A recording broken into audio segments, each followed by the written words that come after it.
अगर आप stock market step by step सीखना चाहते हो तो आप बिल्कुल सही वीडियो पर आ गए हो। इनफैक्ट आप बिल्कुल सही चैनल पर आ गए हो, बिकॉज इस चैनल के ऊपर अब आपको stock market step by step सीखने को मिलने वाला है।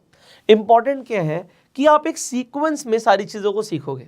हो सकता है आज आप बिल्कुल बिगनर हो। मैं कई सारे ऐसे लोगों से मिलता हूं जिन्हें स्टॉक मार्केट से पैसा तो कमाना है। शायद आप भी इसीलिए इस वीडियो पर आए होगे कि आप चाहते हो कि हम भी स्टॉक मार्केट से पैसा कमाएं।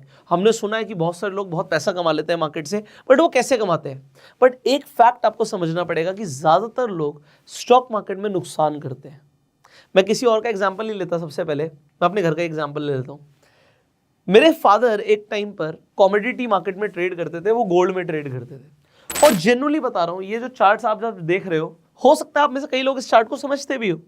मेरे फादर को कुछ आइडिया नहीं था कि कैंडल स्टिक्स क्या होती है। उन्हें शायद इनफैक्ट ये भी नहीं पता था कि ये रेड कैंडल का क्या सिग्निफिकेंस है, ग्रीन कैंडल का क्या सिग्निफिकेंस है। मुझे याद है उनके पास एक फोन होता था, नोकिया का कोई ई सीरीज आया था उस टाइम पे, और ये मैं आज से बात कर रहा हूँ कम से कम 15 साल पहले की, शायद 15 साल के आसपास हो गए होंगे इस बात को।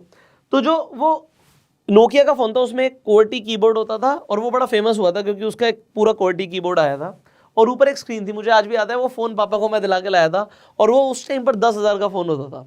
तो उसमें एक सॉफ्टवेयर इंस्टॉल करते थे। उस सॉफ्टवेयर में ना सिर्फ भाव दिखता था। भाव मतलब जैसे आपको ये दिख रहा है ना, प्लस माइनस, कुछ इस तरीके की फिगर्स दिखती थी। ये चार्ट और ये कैंडल स्टिक्स कुछ नहीं दिखता था।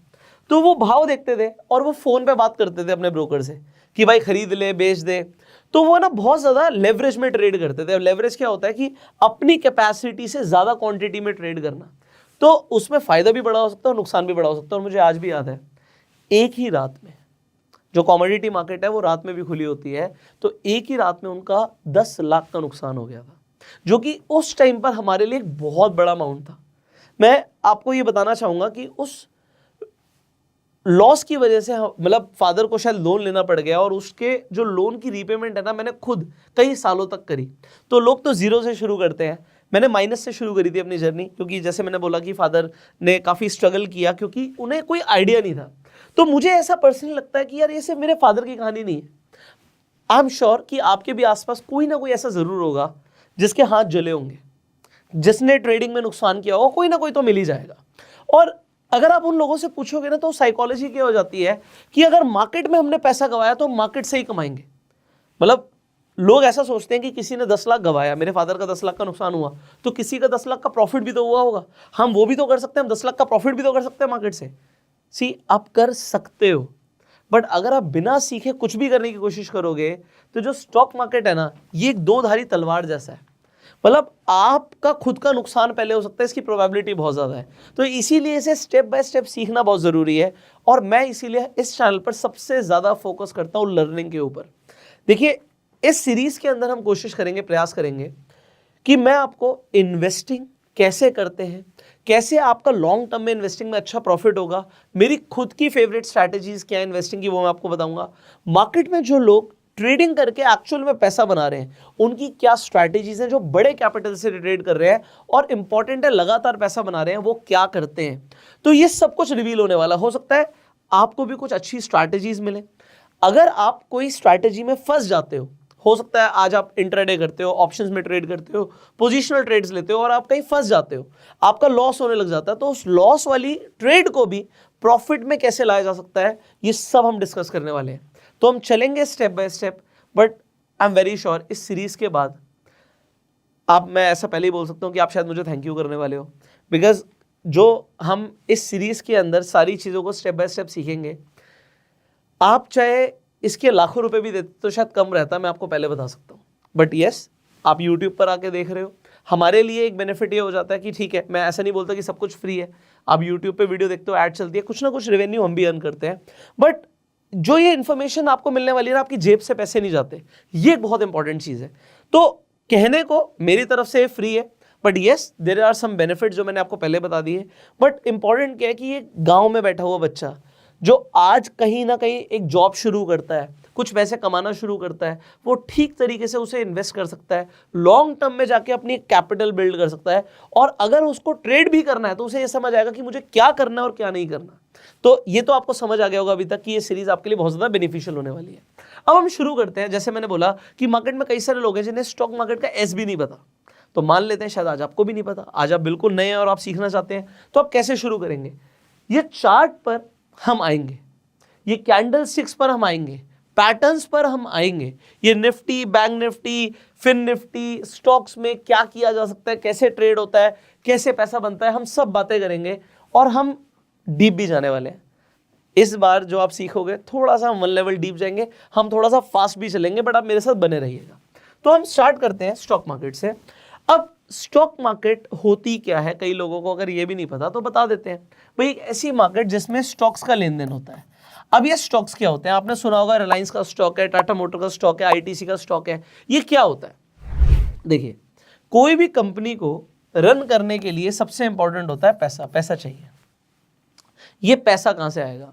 ये पैसा एक तो आ सकता है उधार लेकर, हो सकता है खुद का कुछ पैसा हो, बट अगर कंपनी को ग्रो करना और पैसे नहीं है तो उधार लेकर आएगा। दूसरा है कि हम अपने कंपनी की हिस्सेदारी बेच देते हैं, तो हम अपनी कंपनी के शेयर्स बेच देते हैं और शेयर्स के बदले में हम पैसा उठा लेते हैं मार्केट से। तो यहां पर स्टॉक मार्केट में जो कंपनीज होती हैं वो अपने शेयर्स के बदले में पैसा उठाती हैं। जब फर्स्ट टाइम कोई भी कंपनी आके पैसा उठाती है मार्केट से तो उसे बोलते हैं आईपीओ, जिसमें कंपनी बताती है कि भाई मैं अपना शेयर कितने पैसे में दे रही हूं। आप में से कोई इंसान चाहे तो वो स्टॉक को खरीद सकता है, शेयर को खरीद सकता है। आप समझ लीजिए अभी इनिशियली अगर आप हैं तो आप समझ लीजिए एक ही बात है, हम एक शेयर की बात कर रहे हैं। अब आप शेयर बोल लीजिए, स्टॉक बोल लीजिए। स्टार्टिंग में आपके लिए कंसेप्ट है कि भाई एक ही चीज़ है। आप किसी कंपनी का एक शेयर खरीद के अगर आप रख लेते हो, हम बोलते हैं किसी कंपनी का एक स्टॉक आपने खरीद रखा है, it is one of the same thing. तो कंफ्यूज नहीं होना कि स्टॉक मार्केट शेयर मार्केट अलग है, नहीं, एक ही बात है, ठीक है। तो अगर फर्स्ट टाइम कंपनी आके अपने शेयर्स के बदले में पैसा मांगेगी या उठाएगी तो उसे बोलेंगे आईपीओ, इनिशियल पब्लिक ऑफरिंग। अब आईपीओ से ही शुरुआत करते हैं। आजकल आपने सुना होगा बहुत सारी कंपनीज अपना आईपीओ लेकर आती हैं। अभी एक रिसेंटली एक टाटा टेक्नोलॉजीज का आईपीओ आया जिसमें लोगों का बहुत मुनाफा हुआ, क्योंकि आईपीओ के अंदर ना कंपनी बोलती है कि भाई मेरे शेयर का एग्जाम्पल के लिए 1000 का भाव है, एक शेयर आपको 1000 रुपये में मिलेगा। और जब वो स्टॉक लिस्ट हो जाता है, अब जो ये आईपीओ के अंदर ये शेयर है लिस्ट होता है। लिस्ट का मतलब होता है कि अल्टीमेटली एक एक्सचेंज होगा जिस पर आके लोग खरीद और बेच सकते हैं। तो एक एक्सचेंज को एनएसई और बीएसई बोलते हैं, Bombay stock exchange, national stock exchange. तो सारे आईपीओ आके एनएसई और बीएसई पर आके लिस्ट हो जाते हैं। लिस्ट होने पर उसका भाव क्या होता है? तो ये अगर बढ़कर मिलता है, एग्जांपल ये 1000 का शेयर 1500 में खुला, तो इसे बोलेंगे कि भाई यहाँ पे 50% का लिस्टिंग गेन मिल गया। तो लोग आईपीओ में पैसा लगाते हैं। बट आपने सुना होगा एक पेटीएम का आईपीओ आया था जिसके अंदर जब एक आईपीओ एग्जांपल 1000 का भाव है शेयर का और वो खुलता है 700 में, तो इसे बोलते हैं 300 रुपए के डिस्काउंट में खुला, 30% डिस्काउंट में खुला। तो डिस्काउंट में खुलना मतलब नुकसान हो गया लोगों का। तो इसी तरीके से एग्जांपल है कि पेटीएम में लोगों का नुकसान भी हुआ। तो अब ये नहीं है कि मार्केट में आप सुनते हैं जो भी चीज़ें हैं वो सारी सही होती हैं। कई सारे लोग होते हैं जो आईपीओ में पैसा लगाने को बहुत अच्छा मानते हैं, उनको अच्छे लिस्टिंग गेन्स होते हैं। कई सारे आईपीओ ऐसे होते हैं जिसमें कंपनी चाहती है कि भाई हम मार्केट से पैसा उठाएं, जैसे कि पेटीएम का एग्जाम्पल है, बट उसमें लोगों का अल्टीमेटली फ़ायदा नहीं हुआ। तो आपका कैसे फ़ायदा होगा इसे समझना ज़रूरी है। तो अभी तक इतनी सी चीज़ में, इतनी सी डिस्कशन में हमने कई सारी चीज़ें कवर कर ली। अगर आप नए हो तो आप समझिएगा, यहाँ पे हमने बात करी है कि एक्सचेंज होता है जिसका काम क्या होता है, बायर और सेलर को मिलाना। आप एक स्टॉक खरीदना चाहते हो 1000 रुपए का, बट जो बेचना चाहता है, जो सेल करना चाहता है, वो 1005 रुपए में करना चाहता है। तो कैसे मिलेगा बायर और सेलर? वो काम होता है एक्सचेंज का। तो एक्सचेंज पर अब ये जो यहाँ से एक कंसेप्ट और आता है, ये कंसेप्ट समझने ज़रूरी है। हम थोड़ा फास्ट चलेंगे, बट ये वीडियोस इंटरनेट पर फ्री में अवेलेबल है, आप जाकर जितनी मर्जी बार देख सकते हैं। तो अब मैं आपको यहाँ पे बताता हूँ, ये जो बाय और सेल है ना, इसे यहाँ पर समझिएगा, इसे बिड और आस्क कहते हैं।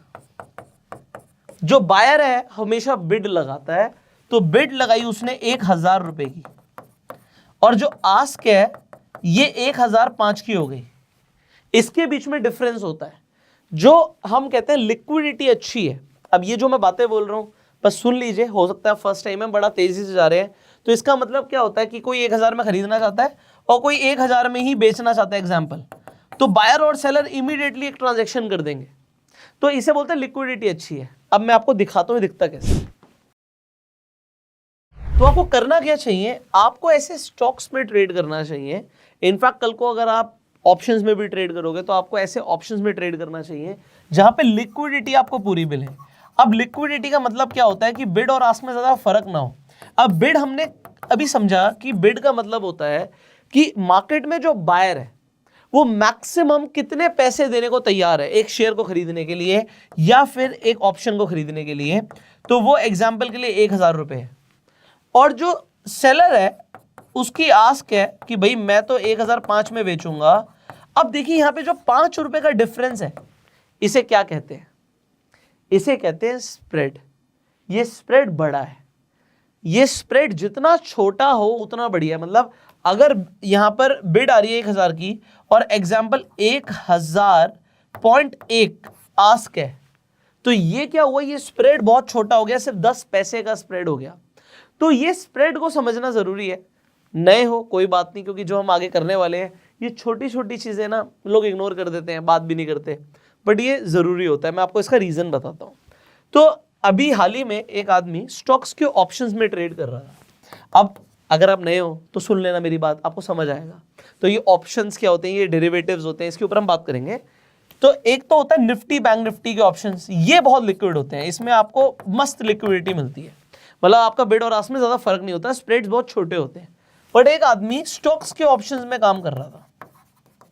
तो स्टॉक के भी ऑप्शन हो सकते हैं, जैसे रिलायंस का ऑप्शन हो सकता है, आईटीसी का ऑप्शन हो सकता है, एचडीएफसी बैंक का ऑप्शन हो सकता है। तो उसका एक ऐसे स्टॉक में ट्रेड चल रहा था जिसमें उसका प्रॉफिट आ रहा था। मैं आपको नाम ही दे देता हूं, उसका हेवल्स के अंदर प्रॉफिट आ रहा था। तो हेवल्स के स्टॉक्स में भी एफएनओ ट्रेडिंग होती है, ऑप्शन के अंदर वो ट्रेड था, तो उसका ऑप्शन के अंदर प्रॉफिट आ रहा था। अब उसने मार्केट ऑर्डर एग्जीक्यूट किया। अब ये मार्केट ऑर्डर क्या होता है, ये सारी चीजें जो मैं बोल रहा हूं ना, हो सकता है नए आदमी के सर के ऊपर से जा रही हो, बट मैं आपको जेन्युइनली बता रहा हूं, हम बहुत ही बेसिक चीजों की बात कर रहे हैं। अगर आप पुराने हैं तो आपको लगेगा यार ये क्या बात हो रही है, बट मैं आपको जो बता रहा हूं वो समझिएगा। एक आदमी हेवल्स के ऑप्शंस के अंदर ट्रेड कर रहा था और वो प्रॉफिट में था। अब उसने मार्केट ऑर्डर एग्जीक्यूट किया और इस प्रॉफिट को बुक करने के लिए अपनी पोजीशन को सिक्योर ऑफ किया। तो सिक्योर ऑफ का मतलब होता है पोजीशन को काटना। उसने पोजीशन काटी और उसकी पोजीशन लॉस में घटी। आप कहोगे ऐसा कैसे होता है, हम तो निफ्टी में ट्रेड करते हैं, जो प्रॉफिट आ रहा होता है वहीं पे काटते हैं, वही प्रॉफिट आता है। एग्जांपल आपको 5000 का प्रॉफिट दिखा रहा है तो आपको 5000 का प्रॉफिट आएगा। बट यहां पर हेवल्स के अंदर ऑप्शंस के अंदर वो प्रॉफिट में खड़ा था और उसने पोजीशन को सिक्योर ऑफ किया, काटा, मार्केट ऑर्डर पे काटा और वो नेगेटिव में आ गया, उसका लॉस आ गया, उल्टा प्रॉफिट तो गया ही गया। आप कहोगे ये क्या चीज है, इसीलिए मैंने आपको यहां पर बिड और आस्क का कंसेप्ट बताया कि अगर वो प्रॉफिट में चल रहा था, वो ऑप्शन था, एग्जाम्पल उसका जब आपको एक रेट दिखा रहा है कि भाई वो ऑप्शन एग्जाम्पल 100 रुपए का है, बट जो आदमी उसे खरीदने के लिए तैयार है, आप बेचने वाले उस ऑप्शन को, तो जो खरीदने के लिए तैयार है वो कह रहा है जी मैं तो इसके 92 रुपीज दूंगा, 8 रुपए कम दूंगा। तो वो 8 रुपए का नुकसान हो गया क्योंकि वहां पे लिक्विडिटी नहीं थी। तो आपको ऐसे स्टॉक्स या ऐसे स्टॉक्स के ऑप्शंस के अंदर ट्रेड नहीं करना चाहिए जहां पे लिक्विडिटी कम हो। एग्जांपल, अगर आप कमोडिटी मार्केट में ट्रेड करते हो, अच्छा मुझे आप कमेंट करके बताइएगा, हम स्टॉक मार्केट की बात कर रहे हैं, बट अगर आप कमोडिटी मार्केट में इंटरेस्टेड हो तो मैं इस सीरीज के अंदर, क्योंकि हमने अपने चैनल पर अभी तक क्रूड ऑयल में कैसे ट्रेड होता है, नेचुरल ऑयल में कैसे ट्रेड होता है, गोल्ड के अंदर ट्रेड कैसे होता है, सिल्वर के अंदर ट्रेड कैसे होता है, ये हमने नहीं बताया है। तो अगर आप सीखना चाहते हो तो आप कॉमेंट कीजिएगा, इस बार मैं खुद ही आपको स्टेप बाय स्टेप सिखाऊंगा, तो आपको बहुत मजा आएगा। अगर आप चाहेंगे तो आप कमेंट कीजिएगा, अगर इंटरेस्ट नहीं है फिर हम इसे इग्नोर कर देंगे। तो यहां से हम कंटिन्यू करते हैं कि मैं आपको एग्जांपल दे रहा था, एग्जांपल आप गोल्ड में ट्रेड करते हो, तो अगर आप गोल्ड के फ्यूचर्स में ट्रेड करते हो तो बात ही खत्म हो गई, वहां पे लिक्विडिटी की कोई दिक्कत नहीं आती। बट अगर आप गोल्ड के ऑप्शंस में ट्रेड करते हो वहां पे भी सेम दिक्कत आएगी, लिक्विडिटी कम है, स्प्रेड बहुत बड़े होते हैं। इसीलिए मैं पहली वीडियो में स्प्रेड समझाने की कोशिश कर रहा हूं, क्योंकि आने वाले टाइम के लिए आपके लिए बहुत इंपॉर्टेंट है ये चीजें, कि मैं जो चीज खरीदना चाहता हूं, आप इसे ऐसे समझो, आप अपना एक प्रॉपर्टी, आपके पास एक घर है आपके पास एक्स्ट्रा, आप उसे बेचना चाहते हो 1 करोड़ का, बट खरीदने वाला कह रहा है 90 लाख का खरीदूंगा, तो ये 10 लाख का डिफरेंस, इसे बोलेंगे स्प्रेड हो गया ये। तो ये स्प्रेड है। ओके, यहां तक समझ आ गया। अब हम आगे बढ़ते हैं। तो अभी तक हमने क्या क्या समझा है, हमने समझा जिन स्टॉक्स के अंदर लिक्विडिटी है या जिन स्टॉक्स के ऑप्शंस में लिक्विडिटी है हम उसी में ट्रेड करेंगे, ये इंपॉर्टेंट है अगर हम करेंगे तो। दूसरी चीज, लिक्विडिटी समझ लिया, स्प्रेड समझ लिया, बिड आस्क समझ लिया, हमने एक्सचेंज समझ लिया क्या होता है, आईपीओ समझ लिया। यहां तक कि अगर आपको कंसेप्ट समझ आ गए तो एक सवाल है, उसका आपको जवाब देना है। ये बड़ा सिंपल सा सवाल है, बट इससे होता है क्या, आप थोड़ी सी रिसर्च करते हो। अब हमने दो एक्सचेंजेस की बात करी, एनएससी और बीएससी, नेशनल स्टॉक एक्सचेंज और बॉम्बे स्टॉक एक्सचेंज। आपको कमेंट करके पहले बताना नीचे कमेंट में कि पुराना कौन सा है, बीएससी पुराना है या एनएससी पुराना है, और फिर आपको यह बताना है कि बीएससी में कितने स्टॉक्स लिस्टेड है और एनएससी के ऊपर कितने स्टॉक्स लिस्टेड है, कितनी कंपनीज लिस्टेड है, ये आपको कमेंट करके बताना है। तो क्या होगा, थोड़ा सा गूगल करोगे, थोड़ा सा पढ़ोगे, तो ये होमवर्क भी हो गया और आपकी क्यूरियोसिटी भी जगेगी थोड़ा और जानने की, है ना। तो ये हम स्टॉक मार्केट के पहले एपिसोड में हैं, तो अब हम यहीं से एकदम से आगे बढ़ने वाले हैं। थोड़ा सा फास्ट चलेंगे बट मजा बहुत आएगा। ओके, जब हम स्टॉक मार्केट की बात कर रहे हैं तो यहां से बात आ जाती है स्टॉक्स की। सबसे पहले बात आती है स्टॉक्स की। अब अगर आप जाएंगे तो आप देखेंगे 4000 कंपनीज हैं, किस किस का स्टॉक खरीदो, इतना तो पैसे ही नहीं है ना हमारे पास। हमारे पास पैसे होते हैं लिमिटेड, हम सबके पास लिमिटेड पैसे हैं। इनफैक्ट अंबानी के पास भी लिमिटेड ही पैसे हैं, अनलिमिटेड तो किसी के पास नहीं है। तो अगर हमारे पास लिमिटेड पैसे हैं तो हम अपने पैसे को ना गवा नहीं सकते, और हम अपने पैसे को हर जगह नहीं लगा सकते। जब आपको घर खरीदना होता है तो आप एक ही तो घर खरीदने निकलते हो, है ना। यहाँ पे कोई आलू भिंडी की तरह तो हम घर नहीं खरीदते ना। कहने का मतलब है जब आप घर खरीद रहे हो तो आप अपनी पूरी रिसर्च करते हो, क्योंकि बहुत ज़्यादा पैसा डाल रहे हो। बट जब लोग स्टॉक मार्केट में आते हैं ना, वो किसी फ्रेंड के कहने पे, कहीं से सुना था, स्टॉक्स खरीद लेते हैं। ये स्टॉक्स आपके ना आलू भिंडी नहीं है भाई, पैसा लग रहा है, हार्ड एंड मनी लग रहा है। तो यहाँ पे कंसेप्ट आता है लोग स्टॉक मार्केट से पैसे कैसे कमाते हैं। पैसे कमाने के बहुत सारे तरीके हैं, आइए सीखते हैं। तरीका नंबर 1, फर्स्ट वे,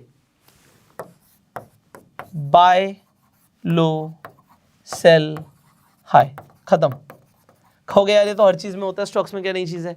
स्टॉक्स का मतलब क्या है कि अगर कोई कंपनी का शेयर है मार्केट में, आपने एग्जांपल के लिए उस शेयर को 100 रुपए का खरीद लिया, और अब वो बढ़ने को कितना भी बढ़ सकता है, वो कंपनी भी कितना भी ग्रो कर सकती है, और मान लेते हैं कुछ साल के बाद आपने उसे 1000 का बेचा, तो आपका पैसा 10 गुना हो गया। अब ऐसे 10 गुना हुआ जिसमें पैसा स्टॉक्स, ऐसे बहुत सारे स्टॉक्स हैं मार्केट में। पर अब आपको पता है प्रॉब्लम क्या होती है, आपको ना मार्केट में बहुत सारे लोग मिलेंगे, अरे अगर तूने टाइटन में इन्वेस्ट किया होता तो इतना हो जाता, अगर तूने विप्रो में इन्वेस्ट किया होता तो इतना हो जाता, अगर तूने आइशर मोटर के शेयर में इन्वेस्ट किया होता तो इतना हो जाता, इतने गुना रिटर्न्स मिल गई। मैं कहता हूं मान लेते हैं आपने इन्वेस्ट किया भी, तो आपने कितना पैसा किया इन्वेस्ट। मुझे कई लोग मिलते हैं जो बोलते हैं भाई हमने एक स्टॉक खरीदा और हमारा पैसा डबल हो गया। मैं कहता हूं बहुत बढ़िया, आपका पैसा डबल हो गया, पर तुमने डाला कितना था। अगर तुमने डाला 1000 रुपया और तुम मुझे आगे बड़े एक्साइटमेंट से बता रहे हो कि तुम्हारा पैसा डबल हो गया, आपका पैसा 2000 रुपये हो गया, तो आपने क्या किया, कुछ भी नहीं किया। It is in percentage terms 100% return. But आप कभी भी ऐसे स्टॉक्स मान लेते हैं जिसमें आपका 1 महीना, 2 महीना, 3 महीने में पैसा डबल हो सकता है, ऐसी जगह पर क्या आप अपना घर बेच के पैसा लगा दोगे? आप कहोगे ऐसा कौन करता है, कोई नहीं करता ना, घर बेच के पैसा नहीं लगाता। अब मैं आपको यहाँ से रियलिटी पे लेकर चलता हूँ, बड़ा मजा आएगा। तो मेरी कल अपनी वाइफ से डिस्कशन हो रही थी, तो मेरे पास ना, जैसे मैं एक एक्टिव इन्वेस्टर हूँ, तो मैं रियल एस्टेट खरीदता रहता हूँ, मैं पैसे जोड़ता हूँ, जब पैसे जुड़ जाते हैं मैं रियल एस्टेट खरीद लेता हूँ। तो ऐसे अब करते करते भगवान की दया से इतने साल हो गए हमें काम करते हुए, तो हमने एक डिसेंट रियल एस्टेट बनाई। तो कल मैं वाइफ से बात कर रहा था, यार मेरा ना रियल एस्टेट एजेंट का फिर से फ़ोन आया, उसने एक प्रॉपर्टी दिखाई है, तो वो इतने की प्रॉपर्टी है, एक्स अमाउंट की प्रॉपर्टी है, और बढ़िया है, 3 साइड ओपन है, सब कुछ सही लग रहा है, बट मैं ना इस बार नहीं खरीदूंगा।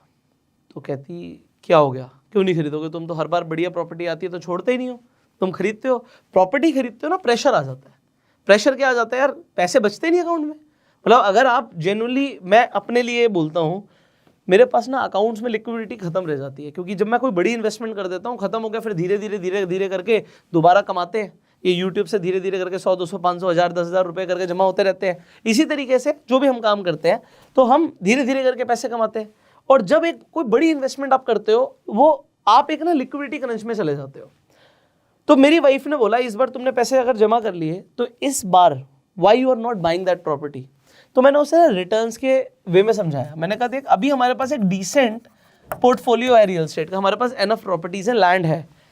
अब बात करते हैं कि यहां से क्या रिटर्न्स प्रोड्यूस होंगे, और एक स्ट्रैटेजी मेरे पास है जिससे मैं अच्छे रिटर्न्स प्रोड्यूस कर सकता हूं। तो मैंने बताया कि कितने रिटर्न्स, तो उसने बोला खुद कि यार इस वक्त फिर तुम्हें रियल एस्टेट में इन्वेस्ट नहीं करना चाहिए। मैं आपको बताता हूं कि what is a strategy which I am using, जिससे आप भी खुद यूज कर सकते हो और पैसा बना सकते हो। अब देखो ये हुआ क्या, मैंने बोला कि कोई घर बेच के पैसा लगाएगा क्या?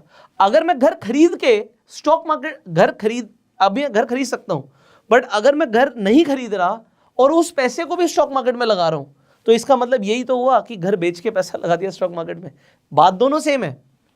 मैं आपको ये कह रहा हूं कि लोगों में कभी क्या इतना कॉन्फिडेंस आएगा कि वो अपना घर बेच दे? मैं नहीं कहता ऐसा आपको कभी करना है, बट मान लेते हैं आपके पास कोई एक्स्ट्रा प्रॉपर्टी है, आप उसे बेच दो और स्टॉक मार्केट में पैसा लगा दो। आप कहोगे, आपको पूरी दुनिया पागल बोलेगी, है ना? टिल द टाइम आपके पास कॉन्फिडेंस नहीं है ना, आपको दुनिया पागल बोलेगी। बट मैं ये कह रहा हूं कि मैंने ये घर नहीं खरीदा और मैं कह रहा हूं कि इस पैसे को हम इन्वेस्ट करेंगे स्टॉक मार्केट में, बट कहां? ये बड़ा कमाल की चीज है। यहां से हम जो अब सीखने वाले हैं ना, आपको बहुत मजा आने वाला है, और जो मैं आपको बताऊंगा आप कहोगे यार मजा आ गया, सुन के मजा आ गया। तो अब मैं आपको एक कमाल की चीज बताता हूं। हम बात कर रहे हैं स्टॉक मार्केट की। आपको इंटरनेट पर ना इतने सारे लोग बोलेंगे ये शेयर खरीद लो, वो शेयर खरीद लो, ये शेयर बढ़िया है, ये 10 साल में ऐसा हो सकता है, वैसा हो सकता है, 2 साल में हो सकता है, 1 साल में हो सकता है, सब बोलेंगे। हमारे चैनल पर अभी, इस चैनल के ऊपर जब मैं ये वीडियो बना रहा हूँ, तो हमारे 10 मिलियन से ऊपर फॉलोअर्स हैं, 10 मिलियन से ऊपर सब्सक्राइबर्स हैं, मतलब 1 करोड़ सब्सक्राइबर है हमारे पास, 1 करोड़ लोगों का परिवार है। मैं बहुत बड़ी बात बता रहा हूँ आपको, मेरे पोर्टफोलियो के अंदर एक भी स्टॉक नहीं है, और मैं कह रहा हूं कि मैं स्टॉक मार्केट में इन्वेस्ट कर रहा हूं, है ना? और मैं एक बहुत बड़ी चीज आपको बता रहा हूं, रिवील कर रहा हूं कि मेरे पोर्टफोलियो में एक भी स्टॉक नहीं है। शायद अब 6 महीने हो गए, मैंने अपने सारे स्टॉक्स बेच दिए, जो भी प्रॉफिट आ रहा था सब बेच दिया, बट उस पैसे को इमीडिएटली स्टॉक मार्केट में इन्वेस्ट किया। कहाँ किया? नहीं, म्यूचुअल फंड्स नहीं, म्यूचुअल फंड्स की हम बाद में बात करेंगे, अभी हम सिर्फ स्टॉक की बात कर रहे हैं। तो स्टॉक्स नहीं है, और एवरीबडी सेज कि स्टॉक्स से बढ़िया कुछ है ही नहीं। अब आप समझिएगा मैं क्या बताना चाहता हूं। वो जितने भी लोग जो स्टॉक्स में सलाह देते हैं इन्वेस्ट करने की, मैं उनसे एक ही सवाल पूछूंगा और यहां पे बात खत्म हो जाएगी। आप अपना जो मर्जी फेवरेट स्टॉक ले आओ, जो मर्जी, आपको ये मेरा एक्स स्टॉक है और ये नेक्स्ट टाइटन बनने वाला है, ये मेरा स्टॉक जो है ये नेक्स्ट टाइटन बनेगा। मेरा सवाल होगा, क्या घर बेच के पैसा लगा दोगे इसमें? अगर आप एक 5 करोड़ की 10 करोड़ की प्रॉपर्टी लेने जा रहे हो, आप छोड़ो वो 10 करोड़ रुपए की प्रॉपर्टी मत खरीदो और 10 करोड़ का स्टॉक खरीद लो, है इतना कॉन्फिडेंस? बंदा कहेगा नहीं नहीं नहीं नहीं, ये थोड़ी है, डाइवर्सिफिकेशन है, डाइवर्सिफिकेशन। मैं ऐसे 10 स्टॉक या 20 स्टॉक खरीदूंगा और वो 20 स्टॉक में से 2-4 भी चल गए तो मजा आ गया, फिर तो तुम लॉटरी खेल रहे हो। मुझे शॉर्ट पता होना चाहिए ना यार कि पैसा बढ़ेगा। अगर हमारा देश बढ़ेगा तो हमारा पैसा बढ़ेगा। अगर हम किसी स्टॉक में इतने कॉन्फिडेंस के साथ पैसा ही नहीं लगा सकते सारी एनालिसिस के बाद भी, तो फिर क्या फायदा? अगर वो स्टॉक 10 गुना भी हो गया और मेरा लगा ही 1 लाख रुपए था, तो 1 लाख का 10 लाख होगा। बट अगर मैंने लगाया 1 करोड़ रुपए और सिर्फ 10% की रिटर्न आई, तब भी तो 10 लाख रुपए आ गया। तो अगर आज आपको ये समझ आ जाए, देखो मेरे को इतना पता है कि आप में से ज्यादातर लोग, हमारा जो इंडिया है ना, ये अभी बहुत यंग है। जापान बूढ़ा हो रहा है, यूरोप बूढ़ा हो रहा है, हमारे इंडिया में ना यंग यूथ बहुत ज्यादा है, और यूथ के पास ना टैलेंट बहुत ज्यादा है, उसके पास टाइम बहुत ज्यादा है, स्किल्स बहुत ज्यादा है, तो उसके ग्रो करने के चांसेस एक्सपोनेंशियल हैं। अगर आज आप 10-20 हजार रुपए कमा रहे हो तो आप एक्सपोनेंशियली ग्रो कर सकते हो। जरूरी नहीं कि आप 20,000 के 22,000 कमाओगे, हो सकता है 20,000 से सीधा 40,000 पे जंप मारो, 40 से सीधा 60,000 पे जंप मारो, 60,000 से सीधा 1 लाख पे जंप मारो। तो ये जंप्स जो हो रही हैं ये पहले पॉसिबल नहीं थी, बट अभी क्या है, जो एक्चुअल में अच्छे लोग हैं, जो अपने आप को स्किल्ड बना रहे हैं, वो अपने अंदर एक एक्सपोनेंशियल ग्रोथ लेके आएंगे। आप जो भी बिजनेस कर रहे हो, आप जो भी प्रोफेशन के अंदर हो, वहां पे अगर आपको एक्सपोनेंशियल ग्रोथ मिलती है, तो जो आज आप पैसा कमाओगे उसे कहीं तो इन्वेस्ट करोगे। तो ऐसा मुझे लगता है पर्सनली कि आप लोग बहुत अच्छा करने वाले हो, तो आपको अब जो मैं बता रहा हूं सीखना बड़ा जरूरी है। सो मैंने आपको एक बहुत इंपॉर्टेंट चीज बताई कि आज मेरे खुद के पोर्टफोलियो में कोई स्टॉक नहीं है। मैं क्यों स्टॉक्स में इन्वेस्ट नहीं करता, पहले मैं आपको ये बताता हूँ, फिर बताऊंगा कि कहाँ इन्वेस्ट करता हूँ। स्टॉक मार्केट में इन्वेस्ट करता हूँ भाई, बट मैं इतने कॉन्फिडेंस के साथ इन्वेस्ट करता हूँ कि अगर मेरे पास कल को 100 करोड़ रुपए भी है तो मैं 100 करोड़ को इन्वेस्ट कर सकता हूँ, ये सोचे बिना कि इस पैसे का क्या होगा। बट उसको करने का तरीका है कि जिससे हमें लॉस ना हो। ऐसा ना हो कि आपने, मान लेते हैं आपने 1 करोड़ रुपया डाला और अगले दिन ही मार्केट में करेक्शन आ गया, तो आपको तो दिल पे एकदम से हार्ट अटैक आ जाएगा कि यार 10% का अगर करेक्शन आ गया मार्केट में तो आपको हो गया यार तो 10 लाख का नुकसान हो गया। यही नहीं करना बस हमें, इसे समझेंगे, ठीक है। तो स्टॉक्स की बात कर रहे हैं। देखो स्टॉक्स के साथ ना 2-3 प्रॉब्लम्स होती हैं। एक तो होता क्या है कि आप चाहे जितनी भी एनालिसिस करो, अभी हम इस सीरीज के अंदर फंडामेंटल एनालिसिस सीखेंगे। डेफिनेटली कुछ अच्छे स्टॉक्स हैं जो हमेशा आपको निफ्टी को आउट परफॉर्म करते हुए देखेंगे, अल्फा प्रोड्यूस करते हुए देखेंगे, अच्छे चलने वाले स्टॉक्स बहुत सारे हैं, बहुत अच्छी अच्छी कंपनीज मार्केट के अंदर है। बट जब आपके पास स्टॉक्स होते हैं, इंपॉर्टेंट क्या होता है, कोई भी आदमी कॉन्सेंट्रेटेड इन्वेस्टमेंट्स नहीं करता कि मैं 1 या 2 स्टॉक्स में ही बहुत ज्यादा पैसा लगाऊंगा। वो 10-20 स्टॉक्स में पैसा लगाता है। तो जब कोई 10 या 20 स्टॉक्स में पैसा लगा रहा है, आपका एक पोर्टफोलियो बनता है, तो आप इसे बोलते हो डाइवर्सिफाइड पोर्टफोलियो, कि मेरे पोर्टफोलियो डाइवर्सिफाइड है। मैंने कुछ बैंक्स में पैसा लगाया हुआ है, कुछ आईटी में पैसा लगाया हुआ है, कुछ फार्मा में पैसा लगाया हुआ है, आपने अलग अलग सेक्टर्स में पैसा लगाया हुआ है। तो आपके पास अगर आपने थोड़ा थोड़ा पैसा लगाया तो कुछ फर्क ही नहीं पड़ता, बट अगर आपने ज्यादा पैसा लगाया हुआ है तो आप इन स्टॉक्स को एक्टिवली मॉनिटर करते हो। आप देखते हो कौन सा ऊपर जा रहा है, कौन सा नीचे जा रहा है, किसे निकालूं, किसे रीबैलेंस करूं, आप बहुत सारी चीजें देखते रहोगे और ये आप करते रहोगे। अगर आप ये करते रहोगे तो आपका टाइम बहुत लगेगा, क्योंकि आप किसी स्टॉक को निकालोगे, किसी स्टॉक के अंदर न्यूज़ गलत आ गई, उसकी मैनेजमेंट चेंज हो गई, वो स्टॉक गिरा हुआ है, तो आपके दिमाग में वो स्टॉक चलता रहेगा। जब आपके दिमाग में वो स्टॉक चलता रहेगा, आप उसके बारे में बार बार देख रहे हो, तो यार जो आप मेन काम करते हो ना, जो भी, उससे आप टाइम निकाल के आप इसमें टाइम लगा रहे हो। और दूसरी चीज़ क्या है कि कोई स्टॉक कितना ही अच्छा हो, कोई आदमी उसमें बहुत ज़्यादा इन्वेस्टमेंट नहीं करता, लिमिटेड इन्वेस्टमेंट करता है, आपकी वैसे ही डाइवर्सिफाइड हो रही है। तो ये मेरा अपना मानना है कि अगर मुझे यही करना है, 10-20 स्टॉक्स में पैसा लगाना है, तो मैं इन 10-20 स्टॉक्स में पैसा क्यों लगाऊं? एक ही बार के अंदर मैं एक ETF खरीद लेता हूं ना। अब आप कहोगे भाई ये क्या आ गया, व्हाट इज दिस ETF, ये क्या नई चीज आ गई? और इसके बाद जाके हम बात करेंगे म्यूचुअल फंड्स की, अभी नहीं करेंगे। तो मैं म्यूचुअल फंड्स में भी इन्वेस्ट करता हूं, मैं ETF में भी इन्वेस्ट करता हूं, बट फर्क क्या है? Active investing, active monitoring, active tracking को बंद कर रखा है। और मैं आपको दिखाऊंगा, मैं जितने ETFs को आपको नाम बताऊंगा और उसकी स्ट्रैटेजी बताऊंगा, आपको समझ आएगा, आपका पोर्टफोलियो हमेशा ग्रीन दिखेगा। आप जितने भी आप अच्छे जो लोग डाइवर्सिफाइड इन्वेस्टमेंट्स की बात करते हैं, उनके 10-20 स्टॉक्स में से कोई ना कोई स्टॉक्स होंगे जो मरे पड़े होंगे, हमेशा कुछ ना कुछ 2-4 स्टॉक्स ऐसे होते हैं। अब सब ब्लू चिप में इन्वेस्ट करना तो निफ्टी में ही कर लो ना। वो ढूंढेंगे एक हाई ग्रोथ कंपनी को, वो लाएंगे वो मिड कैप से और स्मॉल कैप से निकाल के, बट अगर वो नीचे से निकाल के लाएंगे, तो अगर वो 10-20 कंपनीज का पोर्टफोलियो उनके पास है, 10-20 स्टॉक्स का, तो उसमें से 2-4 स्टॉक्स डूबे मिलेंगे और वो पड़े मिलेंगे। उसके बारे में वो सोचते रहेंगे कि क्या इन्वेस्टमेंट कर दी, वो गलत कर दिया, और उसके बाद आप कुछ नहीं कर पाते, क्योंकि एक बार पैसा लगा दिया, बात खत्म हो गई।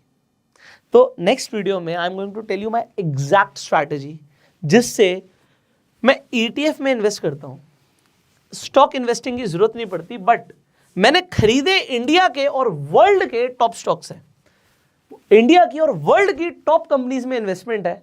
कैसे है और क्या स्ट्रैटेजी है, बहुत मजा आने वाला है यार। बिकॉज मैं आपको सच बता रहा हूं, स्टॉक मार्केट में आपको वैसे बताऊंगा जैसे मैं समझता हूं और जैसे मुझे लगता है कि इससे मेरा और लोगों का हाईएस्ट बेनिफिट होगा। तो नेक्स्ट वीडियो में हम ETF की बात करने वाले हैं, ETF की स्ट्रैटेजी की बात करने वाले हैं, और मैं आपको 2 तरीके की स्ट्रैटेजी बताऊंगा। अगर आप एक बिजनेसमैन हो तो आपको ETF को किस तरीके से समझना चाहिए और कैसे इन्वेस्टमेंट करनी चाहिए, और अगर आपकी एक फिक्स सैलरी आती है, आपकी एक जॉब पर आप हो, तो आपको किस तरीके से इन्वेस्टमेंट करना चाहिए। दोनों में बहुत मजा आने वाला है, और इस सीरीज के लिए मैं बहुत ज्यादा एक्साइटेड हूं, और मैं चाहता हूं कि आप सीखो, क्योंकि आपका ना एक तो दिमागी तौर से आप बहुत ज्यादा स्ट्रेस फ्री हो जाओगे, पैसा ज्यादा बनेगा, आप ज्यादा रिटर्न कमा पाओगे और आप बड़ा पैसा लगा पाओगे। बट एक बार में ETF में भी पैसा नहीं लगाना। तो ये वीडियो भी खत्म नहीं हुई है, अगर आप यहीं पे छोड़ के चले जाओगे तो फिर आप बहुत कुछ मिस कर जाओगे। तो आप सब्सक्राइब कर लीजिएगा, बेल आइकन, जो नोटिफिकेशन बेल का आइकन है ना, उसे क्लिक कर दीजिएगा। उसमें जो सेटिंग होती है जिससे आपको हर नोटिफिकेशन मिलती है, तो उसे एक्टिवेट जरूर कर लीजिएगा, जिससे आपको नोटिफिकेशन सारी मिले। फाइनली इस वीडियो को अगर आप चाहें तो अपने सारे फ्रेंड सर्कल में, हर कम्युनिटी पर जहाँ पर भी आप हैं, सोशल मीडिया पर आप जहाँ पर भी हैं, आप इसे शेयर कर सकते हैं, जिससे मैक्सिमम लोगों का बेनिफिट हो। Finally I will see you in the next video. अगर आप नए हैं स्टॉक मार्केट में और आप इन्वेस्टिंग करना चाहते हो, ट्रेडिंग करना चाहते हो, ETF में इन्वेस्ट करना चाहते हो, म्यूचुअल फंड में इन्वेस्ट करना चाहते हो, तो उसके लिए आपको एक डीमेट अकाउंट चाहिए होता है।